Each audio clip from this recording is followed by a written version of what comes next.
Autistic boy thrown out by his parents appears 10 years later with his nanny and shocks the world.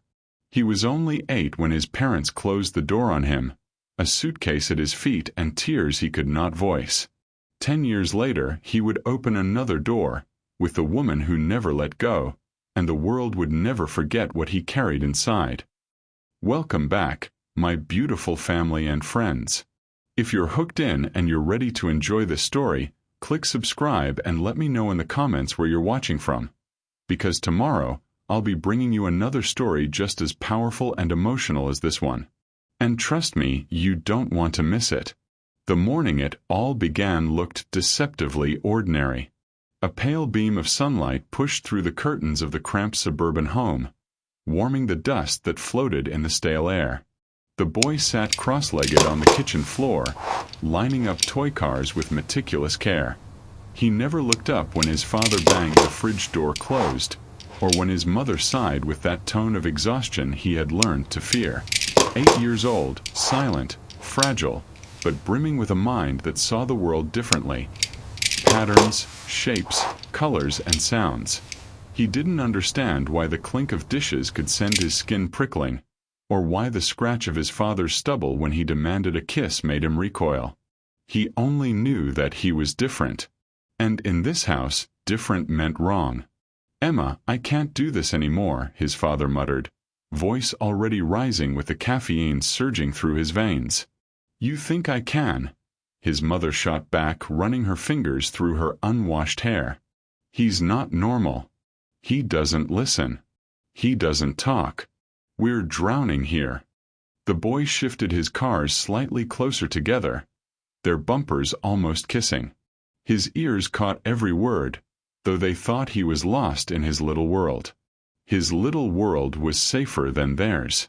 And yet, through the chaos, another sound entered. Softer, steadier, the shuffle of worn shoes against the tile, followed by a voice that never made him flinch. "Good morning, my love," the nanny said warmly as she knelt beside him. Maria was her name. Not young, not glamorous, but with hands that had learned to soothe, and eyes that never looked away. She adjusted her apron and smoothed back his hair. "Your cars look perfect as always." He tilted his head. No words left his mouth, but the corner of his lips twitched, his version of a smile. She noticed. She always noticed. Behind them, the argument escalated. "We can't live like this, Maria," his father snapped, his voice cutting through the kitchen. Maria's shoulders stiffened, but she didn't rise. She kept her gaze on the boy, her hand lightly resting on his shoulder as though to shield him from every word. "He needs love, not labels," she said firmly. "He needs a real family," the mother spat. The boy froze. His cars blurred before his eyes. The house was full of silence later that night. Not peaceful silence, but the suffocating kind that presses against your chest. The boy sat on his bed, a battered suitcase at his feet, stuffed carelessly with clothes that smelled of detergent and resignation. His parents hovered in the doorway, unable to look at him. His father's jaw tightened as if he were doing something noble. His mother wrung her hands, convincing herself this was mercy. "You'll be better off, Daniel," she whispered, though the words cracked like glass. "Maria will take you." Maria. Always Maria. The nanny who had raised him since infancy while his parents chased careers and comfort. Now she was the one left standing.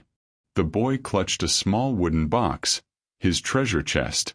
Inside lay a chipped toy car, a scrap of fabric, and folded sheets covered in strange lines and colors only he understood.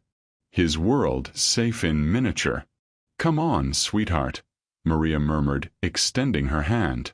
She didn't tell him it would be okay. She didn't lie. She only offered presence. He hesitated, looking once more at the figures in the doorway. His parents rigid, waiting. No smiles. No arms outstretched. Just absence. Then, slowly, he placed his small hand in Maria's. And just like that, the door shut behind them. The night air was sharp. Maria carried the suitcase, her other hand clasped around his. They walked down the dim street toward her modest apartment, the city's hum surrounding them. She felt the tremor in his fingers, the weight of his silence. Inside her tiny home, she made tea she wouldn't drink, and warmed soup he wouldn't taste. She set the suitcase by the couch and unfolded a blanket. He sat, legs tucked beneath him, still clutching the wooden box. Maria lowered herself to his level. Her voice was steady, even as her heart thundered. "Daniel, listen to me. I don't know what tomorrow looks like. I don't know how hard this will be. But I promise you something." She waited until his eyes, those wide, searching eyes, met hers. "I'm not going anywhere. Not now. Not ever." For the first time that day, he let the wooden box rest on the couch. His small fingers inched toward hers, barely touching. It was enough. If you were in Maria's place, would you have taken responsibility for a child the parents abandoned, even knowing the hardship ahead? Tell me in the comments how you would have handled that moment. The first night was the hardest. Daniel lay curled on the old sofa in Maria's apartment, his body stiff beneath the faded blanket. His wooden box rested against his chest as if it were a shield. The hum of the refrigerator filled the silence, broken only by Maria's careful steps as she moved around her tiny kitchen. He didn't cry. Crying required release. He just stared at the ceiling with eyes wide and unblinking, as though afraid that if he closed them, the world would shift again and he'd wake up in another place without warning. Maria leaned against the counter, clutching a chipped mug of tea she hadn't touched.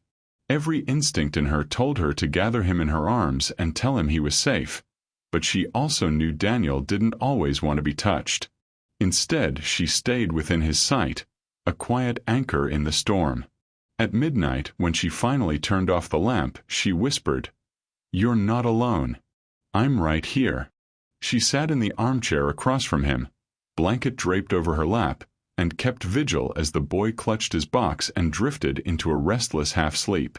The next morning, the world looked no different, yet everything had changed.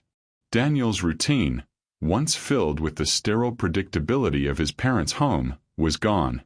Now there was Maria's world, a small apartment with mismatched furniture, the smell of soap and lavender, and the sound of pigeons cooing outside the window. Maria tried to keep breakfast simple. Toast, honey, warm milk. She placed the plate before him gently, but Daniel only stared, his fingers drumming against the table. "You don't have to eat right now," she said softly. "It's here if you want it." Her words carried no pressure, no scolding, just space. Daniel's eyes darted to her face, uncertain, then back to the toast. Slowly, he reached for it. Later that week, the weight of abandonment revealed itself in full force. Maria found him crouched in the corner of the bedroom, his small body pressed against the wall, rocking. The wooden box sat open in his lap, its contents spread across the floor. He held the chipped toy car tightly in one hand, running his thumb over its edges again and again. His lips trembled, but no sound came. Maria sank to her knees beside him, her chest aching. She wanted to scream at his parents, to make them see the wound they had carved into their own child. But all she had was this moment and this boy. "Daniel," she whispered, her voice steady though her eyes burned with tears. "They may have left, but I'm still here." No reaction. He kept rocking. She hesitated, then reached for the toy car. Her hand hovered, waiting. Finally, she placed it gently back into the wooden box. "This is safe now. And so are you." Daniel's rocking slowed. His gaze lifted, meeting hers for the briefest second. A flicker of something passed between them. Fear, maybe, but also the tiniest seed of trust. That night she made her vow in full. He was sitting cross-legged on the couch, the blanket around his shoulders, staring at a spot on the wall as though it held answers only he could see. Maria sat beside him, her hands clasped in her lap. "Daniel," she began, her voice trembling slightly, "I know you don't understand everything right now. I know it hurts. I can't take away what they did. But I promise you this." She paused, leaning closer, her voice firm now. "I will never leave you. Not when it's hard, not when people don't understand, not ever. You're mine to protect for as long as I live." Her chest tightened as she spoke, realizing it wasn't just a vow for him. It was a vow to herself. Daniel's eyes shifted. He reached for the blanket, tugging it tighter. Then, slowly, deliberately, he placed the wooden box on the cushion between them. His way of letting her in. Maria covered the box with her hand. "We'll keep it safe together," she whispered. For the first time since that door had closed behind him, Daniel let his body lean slightly toward hers. Not fully. Not yet. But enough. The days blurred into weeks, but that promise became their compass. Every morning, Maria woke earlier than she needed, cooking breakfast, humming softly, keeping the world as predictable as possible for Daniel. Every evening she read aloud from books, even when he didn't look at her, even when he covered his ears. She was a presence, constant and unwavering. And in small, fragile moments, Daniel began to show her pieces of his inner world. One afternoon, Maria found him at the kitchen table with crayons scattered around him. On a scrap of paper, he had drawn intricate shapes, circles inside circles, lines weaving like music. It wasn't the messy scribbles of a child, but something precise and intentional. "Daniel," she breathed, off-filling her voice. "This is beautiful." He glanced up quickly, eyes sharp with surprise, then back to the page. His fingers moved faster, almost desperately, as if to finish before the praise disappeared. Maria touched the corner of the paper, careful not to disturb his work. "The world doesn't see you yet," she said softly, "but they will. One day they'll see what I see." He didn't reply, but his hand steadied as though he believed her. Do you believe one person's unconditional love can truly heal the scars left by abandonment? Comment your thoughts below. I'd love to hear your perspective. The promise had been made, but promises don't erase fear overnight. In the weeks that followed, Maria began to notice a rhythm in Daniel's silence. He moved through her small apartment like a shadow, there, yet untouchable. He clung to his wooden box, placed his toy cars in perfect lines, and retreated whenever she tried to step too close. At night, he sometimes paced the living room, the floor creaking under his small, careful steps. Maria would watch from the armchair, wanting to reach out to still his restless feet, but stopping herself. She knew what it meant. His body spoke the words his lips could not. Don't trust. Don't attach. Don't let her in because she might vanish too. One evening, after a long day of work cleaning houses, Maria returned to find him crouched by the window, staring at the street below.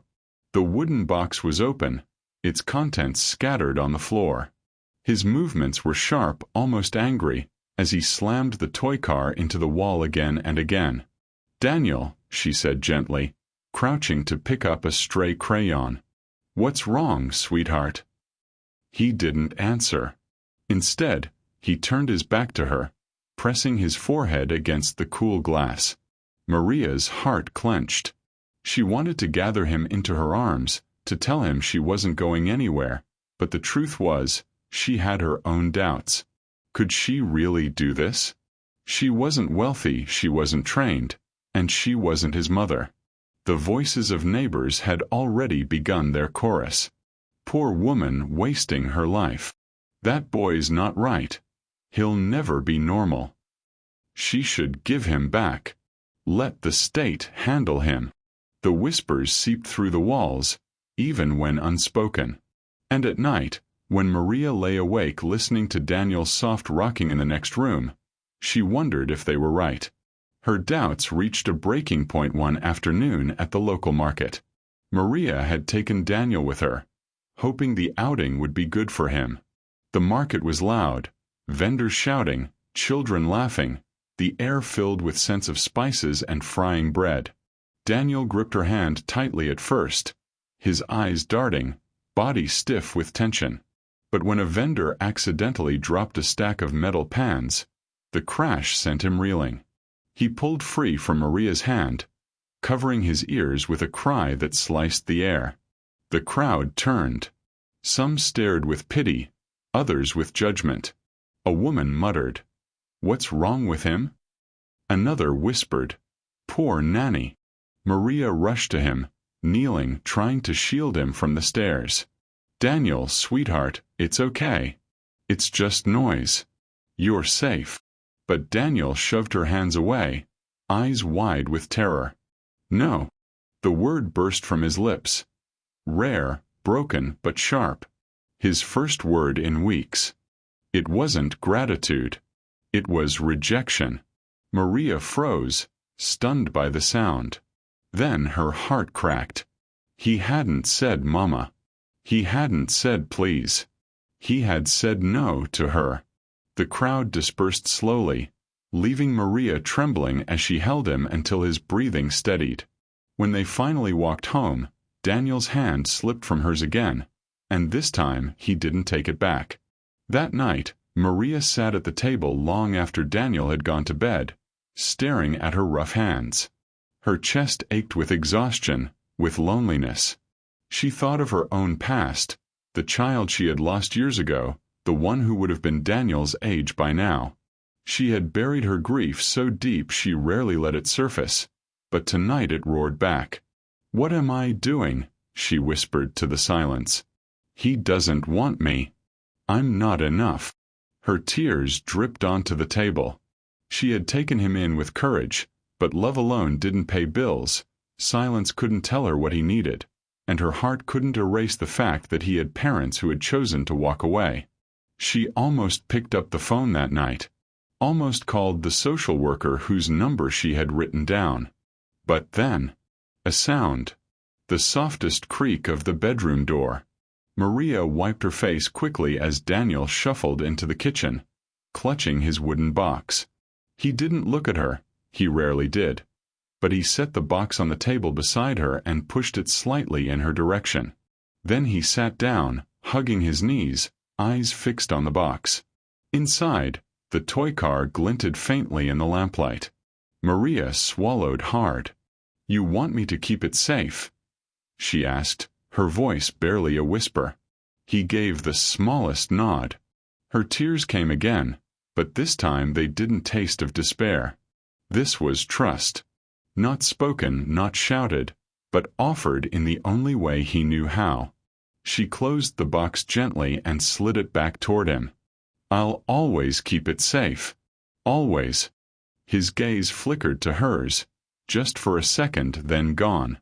But it was enough. The next day, Maria walked him to the park. She didn't know why, maybe because the walls of the apartment were closing in, maybe because she needed air, maybe because she wanted him to see that the world was bigger than fear. Children ran, laughter filling the air. Daniel stayed by the bench, clutching his box. Maria sat beside him, her heart pounding with the memory of the market. "Do you want to try the swing?" she asked gently. He shook his head quickly. She didn't push. Instead, she took out a small notebook and pen from her bag and began to doodle absent-mindedly. Circles, flowers, shapes. Out of the corner of her eye, she noticed Daniel watching. Without a word, he reached for the pen. Maria froze, then handed it over. Daniel bent over the page, his movements sharp and precise. Within minutes, the blank paper transformed into an intricate pattern of lines and spirals, something far beyond a child's scribbles. Maria's breath caught. The boy who couldn't speak in sentences had just spoken volumes on paper. "Daniel," she whispered, awe softening her voice. "It's beautiful." He didn't look at her, but his hand didn't tremble anymore. Have you ever felt like giving up on someone, only to see a small sign that told you to keep going? Share your story in the comments. I'd love to read them. Winter came early that year. The city streets turned gray with slush, and the drafty windows of Maria's apartment leaked cold into every corner. Heating bills piled up, and Maria stretched every dollar she had cleaning houses for families who had more than they ever appreciated. But one evening, as she trudged home exhausted, the landlady stopped her at the stairs. "Maria, rent's overdue again," she said with a clipped tone. "One more month like this and you'll need to find somewhere else." Maria's chest tightened. She wanted to argue, to beg for more time, but her pride wouldn't let her. She nodded instead, her throat tight. Upstairs, Daniel was waiting, sitting cross-legged by the window with his wooden box. When she walked in, he looked up briefly, then back down at the paper he was covering with lines and shapes. He didn't notice the way her shoulders sagged as she hung her coat.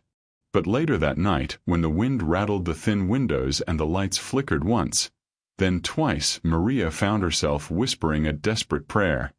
"How am I supposed to do this alone?" The answer came in the form of an illness. It started as a cough. Daniel rarely got sick, but by the third day, his forehead burned with fever, and his small body shook with chills. Maria sat at his side through the night, wiping his brow with a damp cloth, whispering soothing words even when he couldn't respond.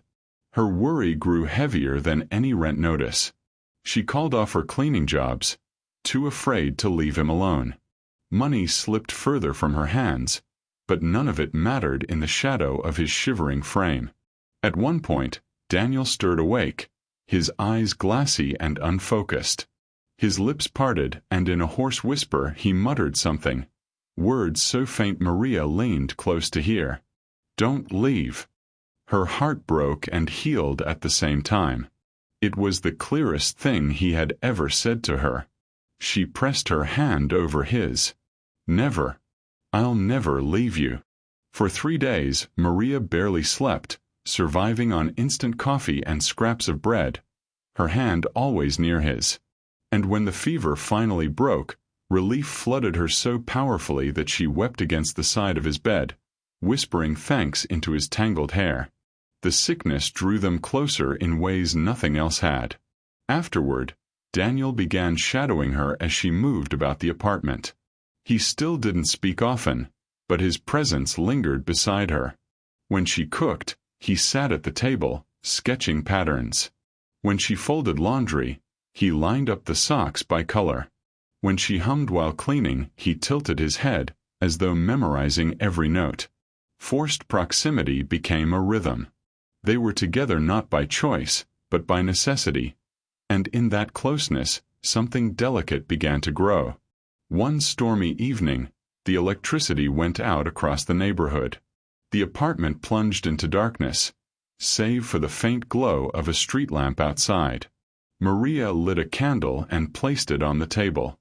Daniel stared at the flickering flame, his fingers tapping nervously against his wooden box. "Don't be afraid," Maria said softly, sitting across from him. "The light will come back." He didn't answer, but after a long moment, he opened his box and pulled out a pencil stub. With careful hands, he began sketching by candlelight. Maria watched in silence as his page filled with intricate shapes, circles spiraling into stars, lines weaving like threads of light. It wasn't random. It was deliberate, patterned, almost mathematical in its perfection. When he finally pushed the paper toward her, Maria felt her breath catch. "It looks like music," she whispered, tracing the lines with her finger. Daniel's eyes flickered with something fierce, recognition, maybe pride. Then, for the first time, he pointed to his drawing and tapped twice, as though saying yes. Exactly that. Maria blinked back tears. "Daniel, this is your voice, isn't it?" He didn't answer, but his eyes glistened. Days turned into weeks, and Maria began to encourage his art more deliberately. She bought cheap sketchbooks from the dollar store, filling their shelves with blank canvases for him to pour himself onto. Daniel filled them quickly. Pages of mesmerizing patterns, shapes that seemed to move if you stared too long, drawings that told stories without a single word. One afternoon, while Maria prepared soup, she glanced over at him and gasped. He wasn't drawing this time. He was arranging beans on the table in spirals that matched the ones in his sketchbooks, perfect down to the last detail. "Daniel," she murmured, awestruck, "you see the world in a way none of us can." For the first time, a tiny smile tugged at his lips. Still, the outside world wasn't kind. At the grocery store, when Daniel flinched at the sound of a baby crying, strangers muttered again, "Strange boy. Poor woman." One bold cashier even said, "He should be in a home. You can't handle this forever." Maria's hands shook as she packed the groceries, but she didn't respond. That night, when Daniel sat silently sketching, she whispered more to herself than to him. "They don't know you. They don't see you. But I do." Daniel looked up briefly, his eyes locking with hers for the first time that day. It was enough. A turning point came during another storm. The power flickered again, and this time Maria found Daniel standing by the window, sketchbook in hand.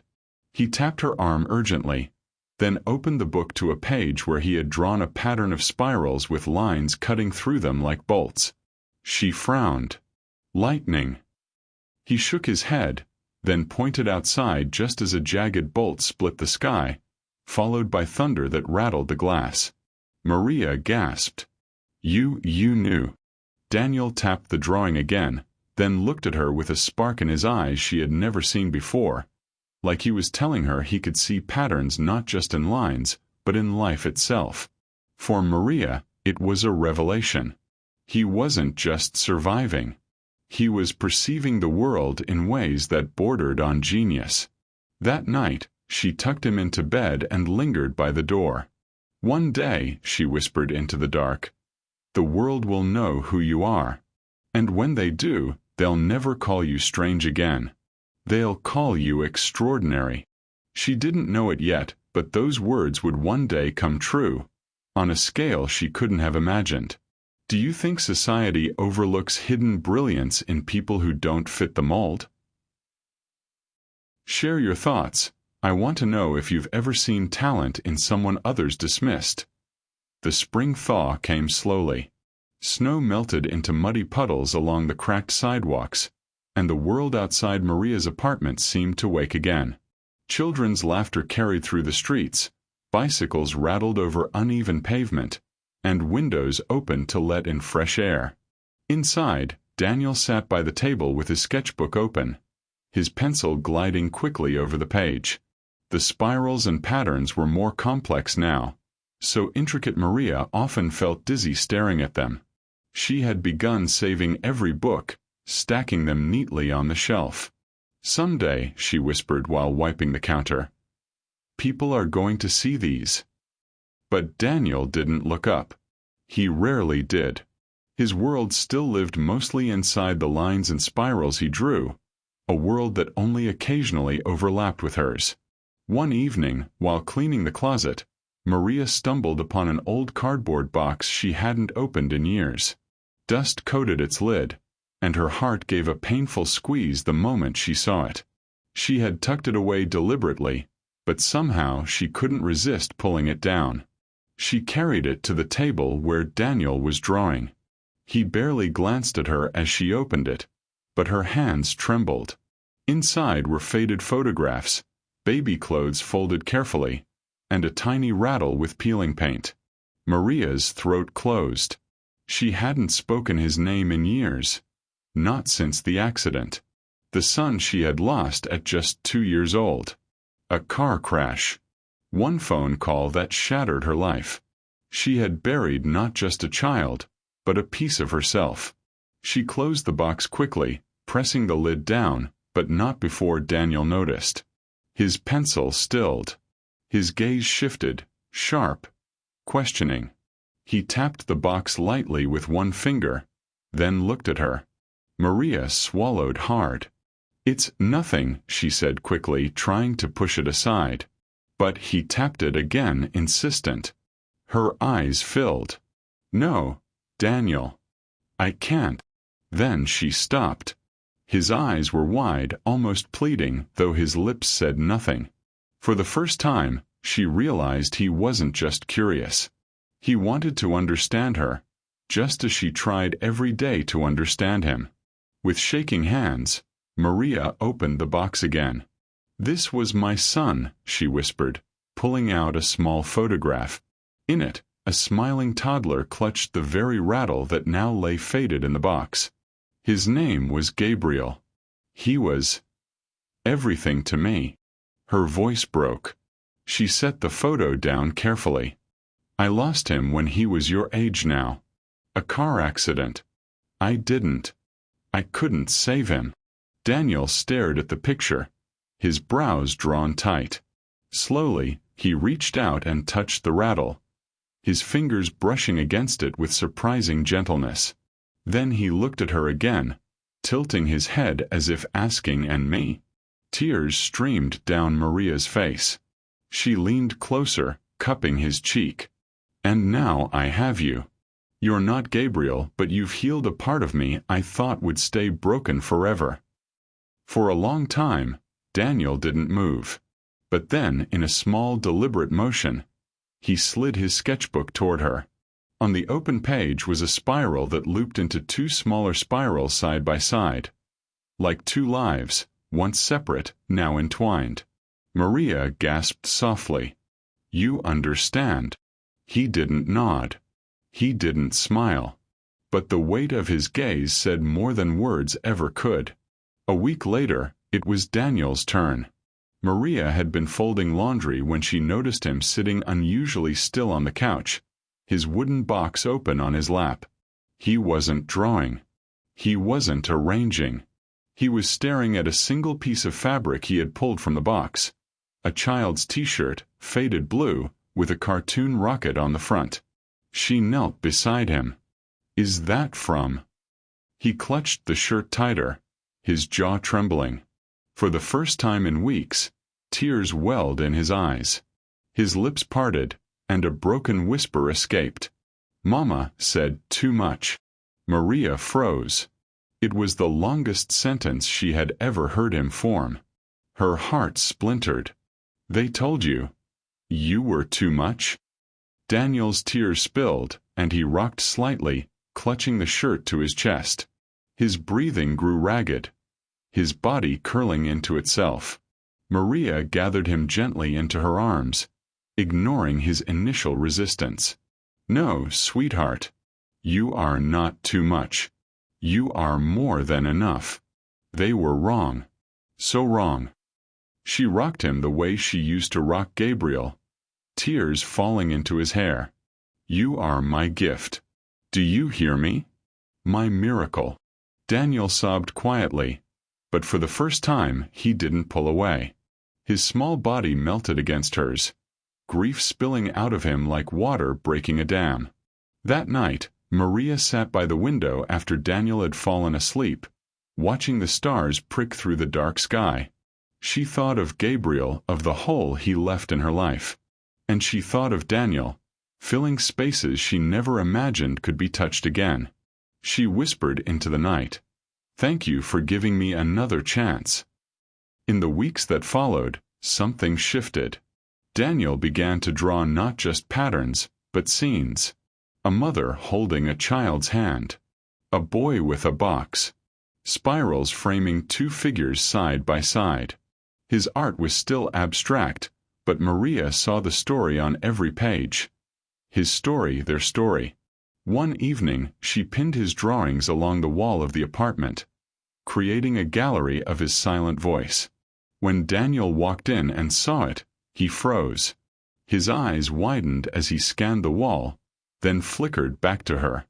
"Everyone should see these," Maria said firmly, her hand resting on his shoulder. "The world will know your story one day, Daniel. I promise." For the first time, his lips curved into a faint, fleeting smile. It was small, but it lit the room brighter than any candle. Do you believe that two broken hearts can heal each other when they meet? Have you ever experienced that kind of unexpected bond? Share your story in the comments.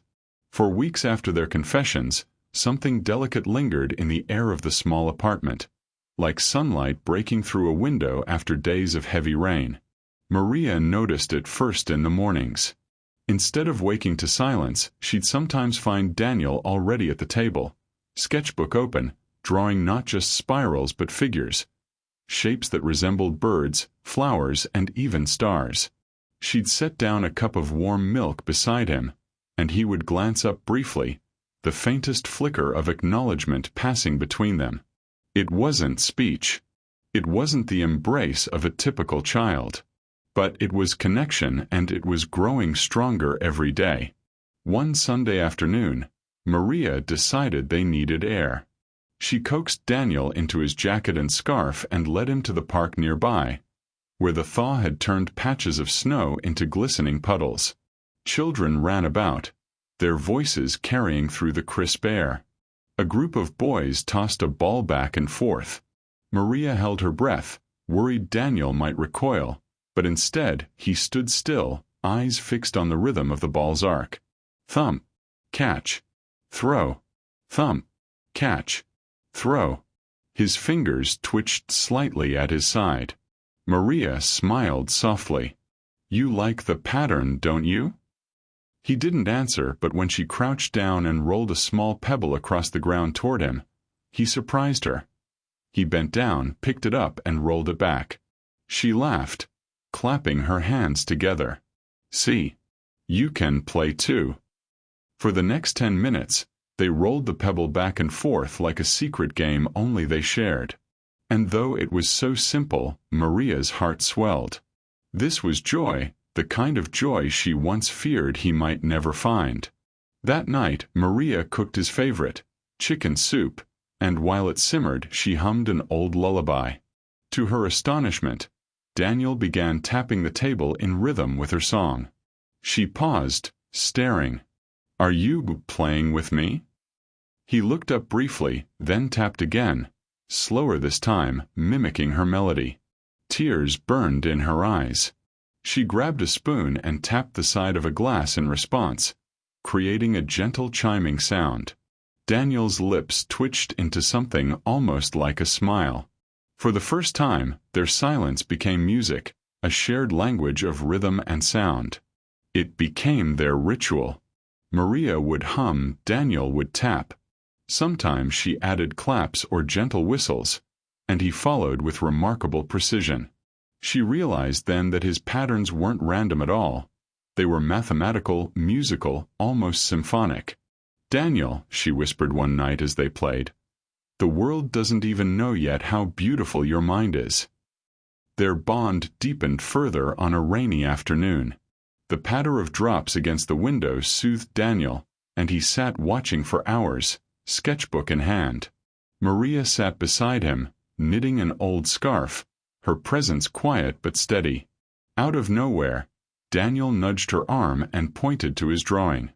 It wasn't spirals this time.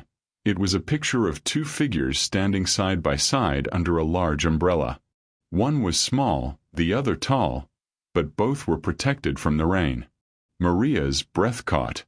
She touched the page lightly. "Is this us?" Daniel's eyes met hers for just a second, and in that fleeting connection she saw the answer. She leaned over and pressed a kiss to the crown of his head. "Yes, my love. It's us. Always us." In those months, Maria also discovered something remarkable about his art. One evening, she took some of his sketches to a local librarian friend, Mrs. Carter, who had always admired Daniel from afar. The older woman adjusted her glasses, eyes widening as she studied the patterns. "These aren't just drawings, Maria," she whispered. "They're fractals. Do you realize what he's doing? This is advanced mathematical art, geometric patterns that some professionals spend years studying. And he's doing it instinctively." Maria blinked, stunned. "Fractals." Mrs. Carter nodded eagerly. "Yes. He's seeing infinity in shapes. He's capturing the very fabric of nature.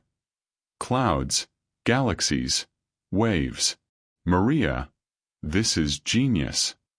The words rang in her ears all the way home. Genius. The boy the world once threw away, the boy people whispered was strange, was creating something beyond comprehension. That night she sat Daniel down, holding one of his sketches. "Do you know what this is?" she asked softly. "It's genius. Do you understand that? You're a genius, Daniel." He didn't reply, but his eyes glimmered, and she thought she saw pride flicker there, just for a moment. One summer afternoon, as the sun poured through the apartment windows, Maria decided to give Daniel a gift. She brought home a second-hand keyboard she had found at a thrift shop. When she set it down in front of him, he stared, wary at first. "Try it," she encouraged. "Just press one key."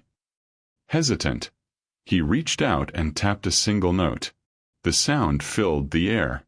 He flinched, then tapped again. Soon, his fingers began moving faster, not randomly but following invisible rhythms. Within minutes, a cascade of notes spilled from the keys, halting at first, then flowing with astonishing coherence. Maria's jaw dropped. You can play." He didn't look at her. He kept pressing, building, repeating patterns until they formed something hauntingly beautiful. It wasn't a song she knew, but it was a song that belonged to him. Maria sat in stunned silence, tears sliding down her cheeks. In her heart, she knew this was his gift, his hidden language, finally pouring into sound. When he stopped, he glanced at her. She was crying openly now, but smiling. "You've been carrying music in you all along, haven't you?" For the first time, Daniel's lips moved into a genuine, visible smile. That night, Maria tucked him into bed with a full heart. She whispered against the dim glow of the nightlight, "I lost one son, Daniel. But I believe God gave me you so the world could hear what I almost missed. And when they do, oh, they will never forget you." Daniel didn't respond, but he reached out and squeezed her hand before turning over to sleep. It was a gesture so small, yet so monumental, Maria had to stifle her sobs until if you had a hidden talent no one else saw, would you keep it private or share it with the world? Let me know your thoughts. I'm curious which path you'd choose. The autumn sun cast long shadows across the park, painting the benches in gold. Maria sat quietly while Daniel, now taller, stood by the fountain, sketchbook balanced on his knee. His spirals had grown massive, sweeping across entire pages in intricate webs of geometry. For weeks, Maria had been debating whether to share his talent. She knew the world needed to see what he carried inside him. Yet a part of her feared the cruelty that had once branded him too much and cast him aside. That fear came to life the day Mrs. Carter, the librarian, convinced her to submit Daniel's sketches to a local art exhibition. "They're too extraordinary to hide," Mrs. Carter had insisted. "Let people see his light. Maybe they'll finally understand him." Maria hesitated but eventually agreed. "Only a few," she whispered, clutching Daniel's drawings protectively. The exhibition was small, held in a community center lined with local paintings and sculptures. Maria hung 3 of Daniel's works, fractals that danced with infinite loops and spirals. She signed only his first name at the bottom, not daring to expose him fully. At first, people passed by casually, murmuring politely. But soon a crowd formed. "My God," someone whispered. "This looks like something from a mathematics journal." Another leaned closer. "Is this a professional? Who is Daniel?"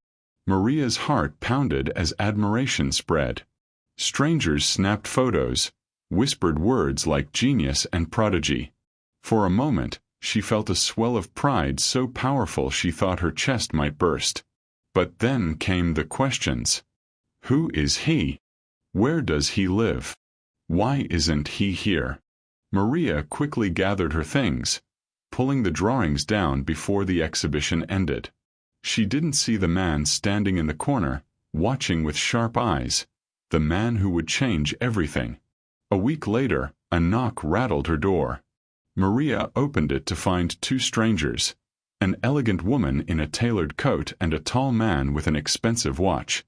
"We're looking for Daniel," the woman said smoothly. "We saw his work at the exhibition.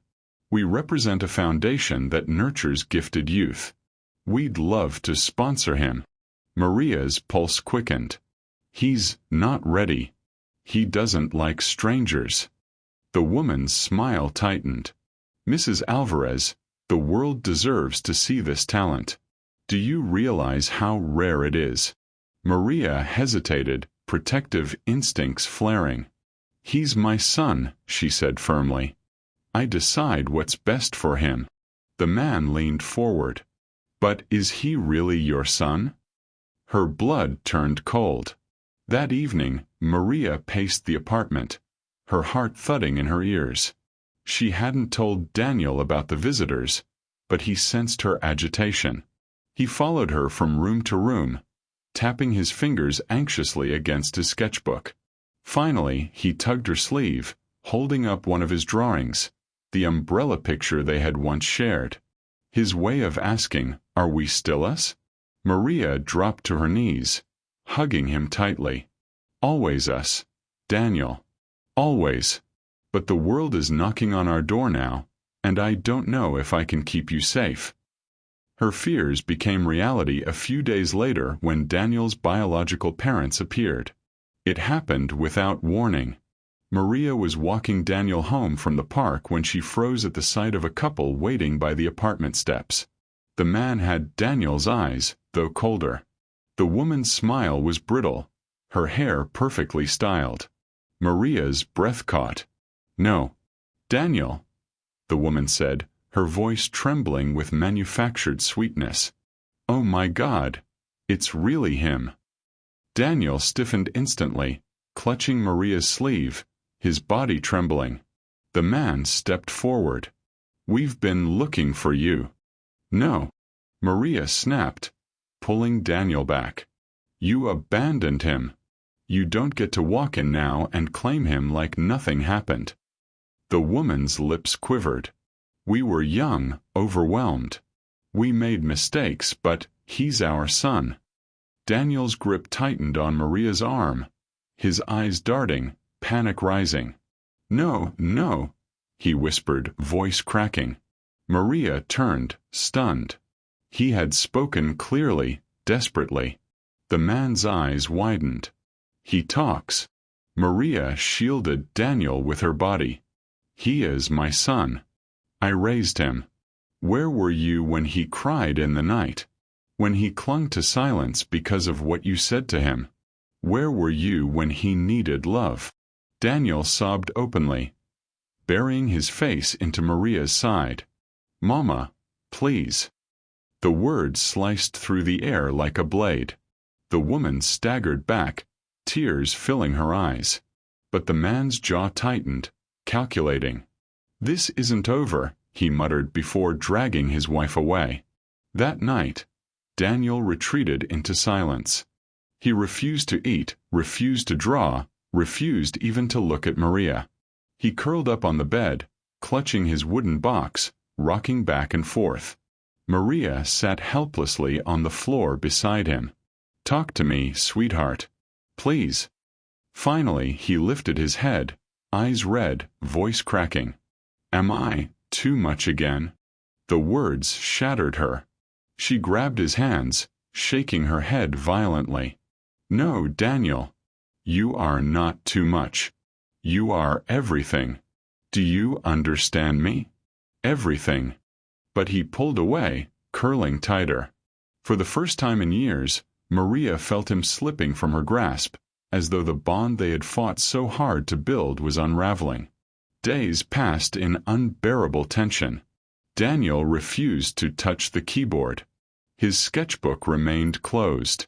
Even when Maria tried their pebble game, he turned away. At night she heard him whispering to himself, "Too much, not enough, too much." She would sit outside his room, tears streaming silently, her heart breaking. The world had found them, and in its greedy hunger, it had shattered their fragile sanctuary. If you were Daniel, would you forgive the parents who abandoned you, or would you shut them out forever? Share your honest thoughts below. I'd love to hear your perspective. The apartment had never felt so heavy. Gone were the soft rhythms of laughter, the quiet tapping of keys, the gentle hums and echoes of their little rituals. Now the silence was thick, suffocating, broken only by the creak of the old radiator and the faint hum of traffic outside. Daniel sat in his room, knees pulled up to his chest, forehead pressed against his arms. His sketchbook lay unopened beside him, the cover collecting dust. The wooden box, his most treasured object, sat clutched against his chest like a shield. Across the hall, Maria stood at the window, staring out at the city lights. Her reflection in the glass looked like a ghost, tired, broken, frightened. She whispered aloud to herself, "I promised him forever, and now I don't know if I can keep it." The next morning, Maria tried to coax him out with his favorite breakfast, pancakes and strawberries. She set the plate down on the table, its sweetness filling the room. But Daniel never came. Hours later she peeked into his room. He was awake, but he didn't look at her. She whispered, "Sweetheart, please eat something." His reply was soft, wounded. "They'll take me." Maria froze, heart hammering. "No one will take you, Daniel. I won't let them." He shook his head violently, rocking harder, whispering, "They'll take me, because I'm not enough." Maria pressed a trembling hand to her mouth to stifle her sobs. She wanted to hold him, to shake him, to scream that he was everything. But she knew words alone could no longer reach him. That night, Maria wrote in her journal, pouring out her fear. "If I push him to share his gift, he will hate me for exposing him. If I keep him hidden, the world may never know the beauty inside him. And if his parents fight for him in court, oh God, I can't bear the thought of losing him." She shut the journal and laid her forehead on its cover. "What do I do, Lord? Do I protect him or set him free? How do I choose?" Meanwhile, Daniel wrestled with his own storm. Alone in his room, he replayed the moment he saw his parents again. Their faces, their voices, the word son falling from their lips. It was a word that felt like a blade, cutting between the life he had lived and the life he had lost. In his mind, two worlds collided. In one, Maria's voice whispered, "Always us." In the other, his mother's trembling words echoed, "We made mistakes, but he's our son." He pressed his palms to his ears, rocking harder. "Stop! Stop! Stop!" But the voices wouldn't stop. Finally, he grabbed his sketchbook and, for the first time in weeks, opened it. His pencil flew furiously across the page, dark spirals crashing into one another, jagged lines breaking into chaos. Unlike his usual fractals, these were messy, painful, desperate. And then, slowly, his hand shifted. The chaos softened. The lines bent into curves. He drew two figures again beneath an umbrella, this time with the addition of a third standing outside, reaching in. When he saw it, Daniel dropped the pencil, chest heaving. He couldn't decide. Did he want to let the third figure in, or close the umbrella tighter around him and Maria forever? 2 nights later, Maria found the drawing. She sat on the edge of his bed while he pretended to sleep. Her fingers traced the paper gently. She whispered into the dark, "I see your heart, Daniel. You're torn. And I'm torn too. But I need you to know something. No matter what happens, I will fight for you. I will never let you feel like you're too much again. You are worth everything to me." Her voice cracked, but she continued, "But I can't make the choice for you. Do you want to stay hidden with me forever? Or do you want to show the world who you are? Tell me, my love. Show me. The days stretched on, tense and uncertain. Maria gave him space, but her heart ached every time she heard him whispering in the night. She stopped mentioning his parents. She stopped talking about the strangers. Instead, she prayed silently, waiting for him to come back to her. Then, one afternoon, it happened. Maria came home from the grocery store to the faint sound of music drifting from the apartment. Her hands froze on the doorknob. The melody was uneven, halting, but unmistakably Daniel's. She pushed the door open slowly.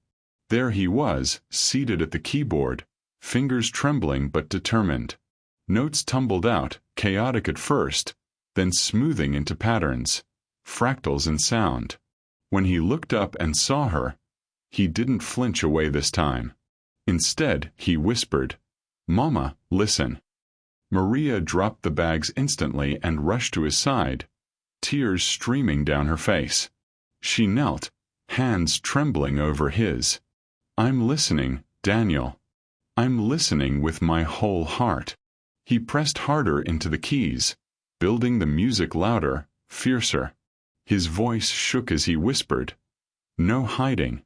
Not anymore." Maria sobbed openly, pulling him into her arms as he kept playing, his head pressed against her shoulder. "Then we won't hide, Daniel. We'll face them together. Always together." That night, Maria made her own choice. She picked up the phone and called Mrs. Carter. Her voice was steady, though her heart thundered. "Tell the foundation people they can come," she said. "Daniel wants to be heard. But on one condition. He does it on his terms. No pressure, no cages. If they want his genius, they must accept all of him." When life forces you to choose between protecting someone you love or setting them free, which would you choose? Share your thoughts. I'd love to know how you'd handle it. The auditorium was packed. Rows of strangers filled the seats, their voices a low murmur of curiosity. Journalists leaned forward with cameras ready. A banner stretched across the stage. Voices of Tomorrow, celebrating young talent. Backstage, Daniel paced in small circles, his hands fluttering at his sides. Maria knelt in front of him, smoothing the collar of his shirt, her own nerves hidden beneath a tender smile. "You don't have to do this," she whispered. "If at any moment you want to stop, just look at me and I'll take you home. No one owns your gift but you." Daniel's breathing was quick, shallow. His eyes darted between the stage curtain and Maria's face. Finally, he whispered, "Mama, I want to." Maria's eyes filled instantly. She cupped his cheek and pressed her forehead to his. "Then I'll be right here. Always right here." When his name was called, Daniel Alvarez, a hush fell over the room. The boy stepped onto the stage, clutching his wooden box. Maria stood just off to the side, hands clasped tightly, heart pounding like a drum. Daniel sat at the keyboard. For a long moment, he simply placed his fingers on the keys, unmoving. A murmur rippled through the audience. Then, slowly, he opened the wooden box and set it gently atop the piano. He touched it once, almost like a ritual, before lifting his hands and pressing the keys. The first notes were hesitant, fragile. But soon, the sound grew, spirals of melody unfurling like the fractals in his sketchbook. Patterns emerged, looping, weaving, cascading into waves of sound that filled the auditorium with something both mathematical and deeply human. The audience sat stunned, leaning forward as though afraid to breathe.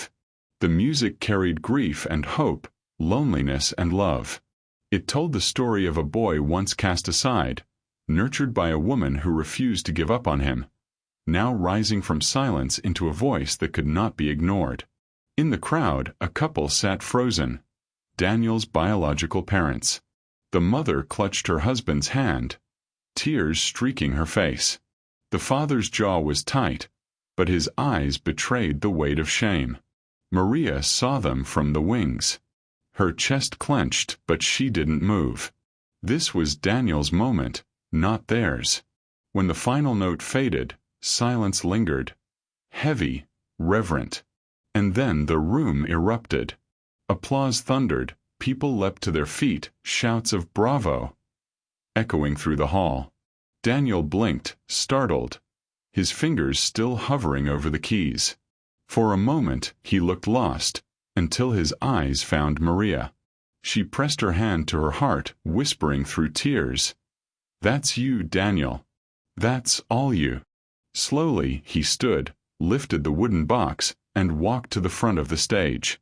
He didn't bow. Instead, he held the box close to his chest and whispered into the microphone, his voice trembling but clear. They said, "I was too much. But she—" He turned and pointed at Maria. "She said I was enough." The crowd roared again, some wiping their eyes, others shouting encouragement. After the performance, chaos erupted backstage, reporters clamoring, foundation members buzzing with excitement, strangers begging to shake Daniel's hand. But Maria kept a protective arm around him, filtering the flood of attention. Then, through the crowd, his biological parents appeared. The mother's face was wet with tears, her lips trembling. "Daniel," she whispered. Daniel stiffened, clutching Maria's hand tightly. His father stepped forward, eyes darting between them. "Son, what you did out there." "Stop." Maria's voice was firm, cutting. "You don't get to call him that. You lost that right when you threw him away." The mother sobbed openly now. "We were wrong. God, we were so wrong. We see that now.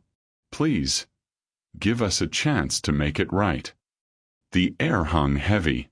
Maria looked at Daniel, her own heart aching. This wasn't her choice, it was his. Daniel's grip on her hand trembled. His eyes flicked to his parents, then back to Maria. For a long, painful silence, the boy wrestled with everything inside him. Abandonment, longing, fear. Finally he spoke, voice low but steady. "You said I was too much." The words hung in the air like a gavel. His parents broke down, both crying now, unable to answer. Daniel squeezed Maria's hand tighter, pressing his face into her shoulder. "But she said I was everything." Maria cradled him fiercely, whispering, "And you are. You always will be." His parents wept, but Daniel didn't step toward them. He turned away, choosing instead to walk out of the building with Maria, his true family, beside him. Weeks later, Daniel's performance had gone viral. Millions around the world had watched the video, their hearts shattered and healed in the span of minutes. Headlines read, "Autistic boy abandoned as child stuns the world with music," and "Nanny who raised a genius." Letters poured in, messages of support, offers of scholarships, invitations to play in grand halls. But Maria shielded him carefully, letting him choose only what made him comfortable. One evening, as they sat on the balcony watching the sunset, Daniel rested his head on Maria's shoulder. His voice was soft, almost drowsy. "Mama." "Yes, love." He held up his sketchbook, flipping to the drawing of the umbrella with 3 figures. He pointed to the one standing outside. "I don't hate them. But I don't want them in. Not yet." Maria kissed the top of his head. "That's okay, Daniel. You don't have to. Healing takes time. What matters is you know where home is." Daniel traced the 2 figures under the umbrella, himself and Maria. Then he closed the book and whispered, "Always us." Maria's eyes stung with tears. She wrapped an arm around him, watching the sky fade into night. Always us. Do you believe family is defined by blood or by love? Share your answer in the comments. I'd love to hear your thoughts on Daniel and Maria's journey. Thank you for watching this story to the end. If you enjoyed this story, You will surely love the next one. It's as interesting and even more intriguing as you can ever imagine. So do check it out.